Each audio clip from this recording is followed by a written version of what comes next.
بسم الله الرحمن الرحيم، والصلاة والسلام على أشرف المرسلين سيدنا محمد آله وصحبه أجمعين. النهاردة عندنا أكلة بسيطة، عبارة عن حبيتين من البصل، قطعتهم دواير يعني جوليان كده زي ما احنا شايفين، وطبعا حطيتهم في صينية فخار وولعت عليهم النار. هنزل عليهم ب3 معالق زيت، اهو كده 3 معالق زيت،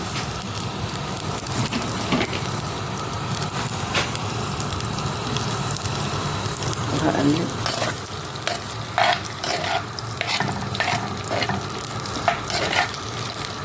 عايزه اقول حاجه، ان النار سخنه، النار حرقت ايدي من شده ان انا سخنت الفخار الاول.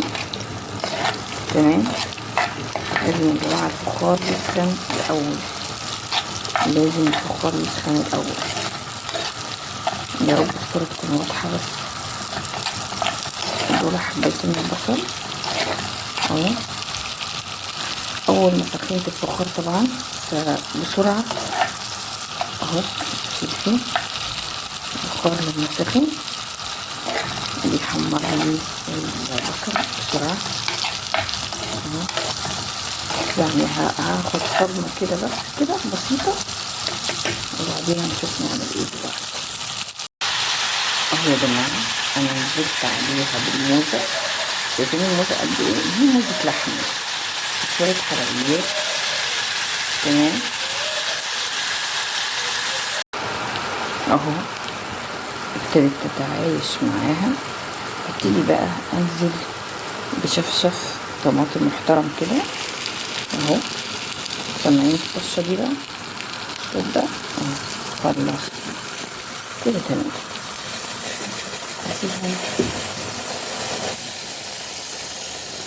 هسيبهم طبعا يغلوا مع بعض، وبعدين نشوف هنعمل. انا هنا عندي فرخه بسلقها الاول، وبعدين هعمل لها خلطه حلوه خالص، خلطه شوي عشان ادخلها الفرن. تمام، وهنا حطيت 3 حبات من الكوسه وقطعتهم على الموزه. شايفين يا جماعه الموزه شكلها ايه؟ شايفين اهي الموزه شكلها اتغير تماما عن ما كنا بنحمرها الاول. خلاص تمام.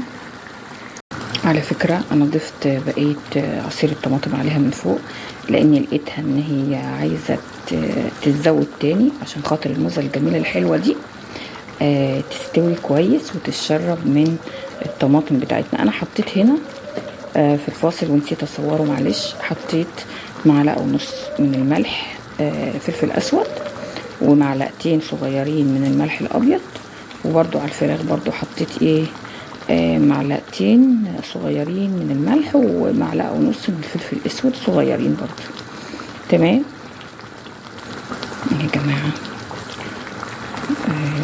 بتاخد الصدمة بتاعتها بقى مع نفسها. احنا كده عندنا موزة لحمة، حتة موزة كبيرة قوي، وعملت 3 حبات من الكوسة، وحبيتين بصل كبار حلوين، وعندنا الفرخة اللي هشتغل فيها بعد شوية. بصوا يا جماعة، انا هنا جبت قبولة عشان هعمل خلطة الفراخ، وهنزل عليها بدبس الرمان زي ما احنا شايفين كده. تمام، ده دبس الرمان خلاص. وطبعا هجيب فلفل اسود اهو يا جماعة، فلفل الاسود دول يعتبروا 1.5 معلقة من معلقة الشاي الصغيرة، وبرضو نفس الحكاية اهو 1.5 معلقة من الملح. يعني انا بحط كمية كويسة. تمام، وهقلبها زي ما احنا شايفين كده.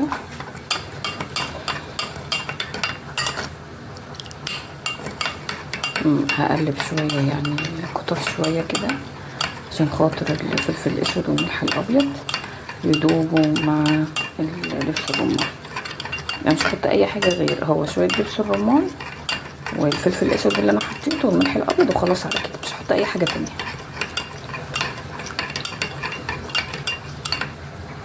انا طبعا بعد ما سلقتها وطلعتها، انا بقى ايه، هجيب فرشه وابتدي ادهن من دبس الرمان اللي انا حطيت له فلفل اسود وملح ابيض كل حته في ايه، في الفرخه.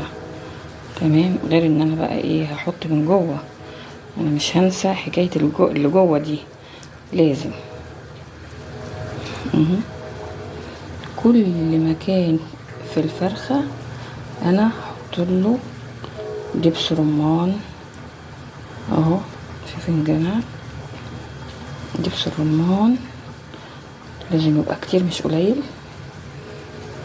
هيعمل شغل رهيب في الفرن مع الشوي على فكره. كده انا تمام. انا حطيت من جوه دبس رمان، ومن تحت ومن فوق حطيت تاني، وكده هدخلها الفرن على درجه حراره 180 درجه اهو يا جماعه. انا حطيتها على درجه حراره 180 درجه في الفرن. هي الكاميرا ظلماها مفيش كلام. انا بقى ايه، هبتدي اولع ايه اهو زي ما انتم سامعين المروحه عشان توزع الحراره في الفرن، لاني انا كمان هحط بقى ايه طاجن الفخار بالموزه. تمام، عشان ما ياخدش وقت معايا ويسرع لي السوا. شايفين يا جماعه انا طفيت عليها النار، والله العظيم انا طفيت النار ومع ذلك ما زالت تعمل الصوت ده.